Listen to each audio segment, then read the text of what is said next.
जैसे जैसे गर्मी का पारा बढ़ रहा है वैसे वैसे सियासी पारा भी चरम पर हो रहा है। आज आम आदमी पार्टी के नेताओं में भी फूट दिखाई दी। आज आम आदमी पार्टी के नेता अनुराग ढांडा ने कैथल में प्रेस वार्ता करके कांग्रेस पर गठबंधन धर्म का पालन न करने के आरोप लगाए। उन्होंने पूर्व मुख्यमंत्री भूपेंद्र सिंह हुड्डा पर भी कई आरोप दाग दिए। साथ ही उन्होंने कहा कि रणदीप सुरजेवाला व अशोक अरोड़ा ने भी इस गठबंधन के दौरान उनकी पार्टी को वोट नहीं दिलवाए। जब वीडियो वायरल हुई तो आम आदमी की पार्टी के लोकसभा प्रत्याशी सुशील गुप्ता ने आरोपों से किनारा कर लिया और कहा कि यह बयान पार्टी का बयान नहीं बल्कि अनुराग ढांडा का बयान है। इस गर्मी में सियासी पारा यूं ही बढ़ता रहा तो जुम्मा जुम्मा कांग्रेस व आम आदमी पार्टी का गठबंधन चलने वाला नहीं दिख रहा है। भिवानी से दीपक मुटरेजा की रिपोर्ट। इसका जवाब तो कोई तो देगा। इसलिए इस भीतरघात को लेके आज के दिन सिर्फ हम सवाल नहीं पूछ रहे हैं। ये गठबंधन से गद्दारी नहीं है। जिसने भी की हो, मैं नाम नहीं लेता, जिसने भी की हो, सारी सीटों पे देख लीजिएगा।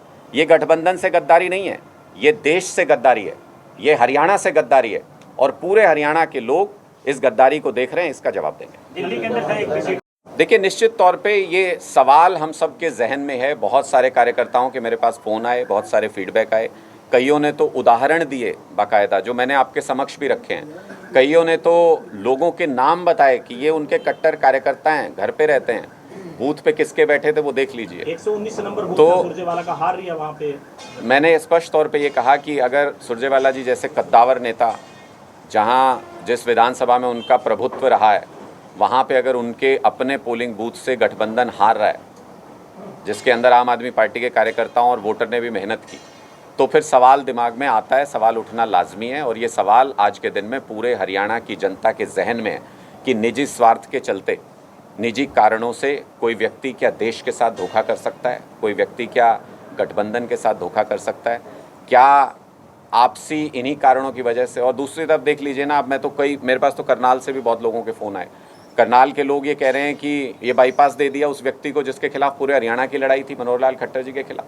पूरे हरियाणा की लड़ाई किससे थी? 9.5 साल तक किसने प्रताड़ित किया हरियाणा को? उसको बाईपास कैसे मिल गया उन व्यक्ति को? उसके लिए भी लोग सवाल पूछ रहे हैं कि किसके कहने पे टिकट दिया गया, क्यों ये सेटिंग की गई अंदर खाने, किस तरीके से मिली भगत इनके बीच में हुई, उसको लेके लोग ढेरों सवाल पूछ रहे हैं। लोग पूछ रहे हैं कि भिवानी महेंद्रगढ़ की सीट जीती जा सकती थी, किसके कहने पे टिकट काटा गया, किसके कहने पे टिकट बदला गया। तो अगर देश को सर्वोपरि मान के हमने गठबंधन किया था, लेकिन अगर कुछ नेता अपने निजी स्वार्थ, अपने निजी कारणों, अपने बच्चों को आगे बढ़ाने के लिए अगर देश हित के खिलाफ काम करते हैं, तो आवाज़ उठेगी, लोगों के मन में सवाल उठेंगे और उनका जवाब भी लोगों को ही तलाशना है कि आपको आने वाले समय में ऐसे लोग चाहिए या आपको आने वाले समय में आम आदमी की तरह, आम आदमी पार्टी की तरह मेहनतकश नेता चाहिए। सुरजेवाला के अलावा जो आपने अशोक अरोड़ा का नाम लिया, मेवा राम का नाम, और कितने ऐसे नेता हैं जिनको मानते हैं कि भीतरी घात जो हुआ है? देखिए, मुझे बताने की ज़रूरत ही नहीं है, आप सबके सामने सारा डाटा है। आप उठा के देख लीजिए, जहाँ भी 9 विधानसभा थी इस कुरुक्षेत्र लोकसभा के अंडर, जहाँ भी कांग्रेस पार्टी के विधायक थे या उनके कद्दावर नेता थे जो कैंपेन संभाल रहे थे, जिनको हमने बाईपास तक नहीं किया, कैंपेन उनके हाथ में था टोटल तरीके से, आप सबने ऑब्जर्व किया है। उसके बावजूद अगर वहाँ हारते हैं तो जिम्मेदारी किसकी है?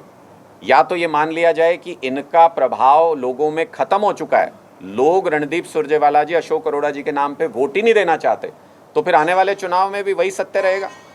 और या फिर ये मान लिया जाए कि प्रभाव तो उतना ही है, लेकिन 100% देना नहीं चाहते थे, दिया नहीं गया। तो ये सवाल हमारे जहन में हैं।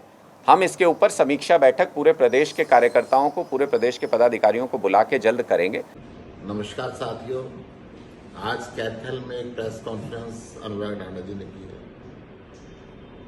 मैं ये स्पष्ट करना चाहता हूँ कि अनुराग ढांडा जी का व्यक्तिगत बयान है, आम आदमी पार्टी हरियाणा का इस बयान से कोई संबंध नहीं है। धन्यवाद।